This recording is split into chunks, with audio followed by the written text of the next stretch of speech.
Before we talk about prayer, let us talk about three people who had nothing left. A man sitting on a floor with nowhere to go. A woman in a cancer ward holding a string of beads and 3 children at home. A 16-year-old girl in the dark counting something she barely understood. All three found the same thing. All three had their lives changed by the same prayer. This is their story. And this is that prayer.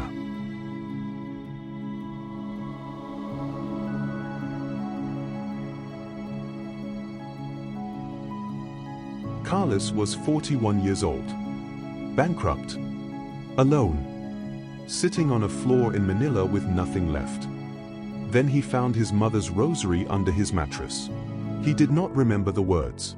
He looked them up on his phone. One prayer.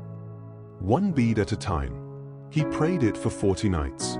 On day 23, a phone call from someone he had not heard from in 6 years. A job offer. On day 31 his wife called. On day 40 he held his children again. He says this: I did not find the rosary. The rosary found me. When I was about to disappear.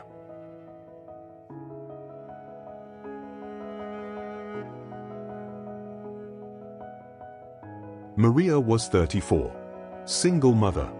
3 children. Stage 3 cancer. No insurance. No family nearby.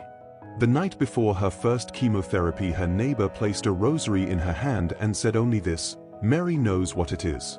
To watch her child suffer. Maria began praying in the hospital waiting room. Other patients joined her. 15 cancer patients. A rosary group. In an oncology ward.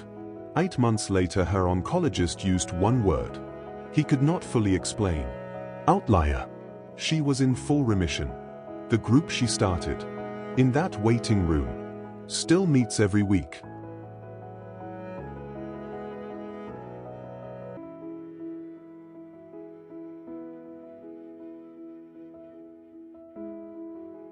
Priya was 16. From Mumbai, India. Clinical depression. Not eating. Not speaking. Not leaving her room. Her mother placed a glow-in-the-dark rosary on her pillow one night. Said nothing. At 3 a.m. Priya picked it up. She did not know all the prayers. So she held each bead and said 2 words. Help me. 10 times per decade. For 7 nights. On the 8th night, she came downstairs and ate dinner with her family. For the first time in 2 months. She said this: I was counting down to giving up. The rosary taught me to count differently. 3 people, 3 continents, 1 prayer. Now let us show you what that prayer is, where it came from and why it works. The year was 1214. A monk named Dominic was on his knees in France, weeping for souls he could not reach. According to Catholic tradition, a woman appeared to him. She was not from this world. She placed a string of beads in his hands. And she said, "This is the weapon I leave you. Against your enemies." That monk became Saint Dominic. That string of beads became the most holy rosary. 800 years later, it is still the most powerful private prayer in Christianity. In 1571 the entire Christian fleet was outnumbered 3-1 by the Ottoman Empire at Lepanto. Pope Pius V asked every Catholic in Europe to pray the rosary. They won. Against every military calculation. Against every strategic prediction. The Church declared October 7th the Feast of Our Lady of the Rosary. We still celebrate it today. Why do we call them mysteries? Not because they are unknown. Because they are too large for one mind to contain. When you enter a mystery, you are not solving it. You are stepping inside it. The Annunciation. The Resurrection. The descent of the Holy Spirit. These are not stories. These are doors. And the Rosary is the key. Why 10 Hail Marys? Because 10 means complete. 10 commandments. 10 in 1 decade. The repetition is not laziness. It is depth. You are not saying the same prayer 10 times. You are going 10 floors deeper into the same mystery. Why does it work? The University of Pavia in Italy studied the rhythm of the Rosary. They found that praying it synchronizes your heartbeat, reduces stress hormones, creates measurable calm, deeper than most meditation practices.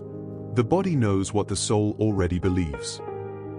This series was built for one reason: to take you inside every prayer, every mystery, every bead. Not to watch the rosary, to live it. Joyful mysteries, the birth of hope. Sorrowful mysteries, the cost of love. Glorious mysteries, the victory that changes everything. Luminous mysteries, the light no darkness has touched. 20 mysteries, 150 Hail Marys. The entire life of Jesus Christ seen through the eyes of his mother. Animated, cinematic, frame by frame, bead by bead. If you found this video, you were meant to find it. If someone sent this to you, they love you. If you have been carrying something too heavy for too long, this is for you. The Rosary does not promise an easy life. It promises that you will not walk through it alone. My Immaculate Heart will be your refuge and the way that leads you to God. This playlist is that journey. New mysteries every week. Pray with us. Subscribe and begin.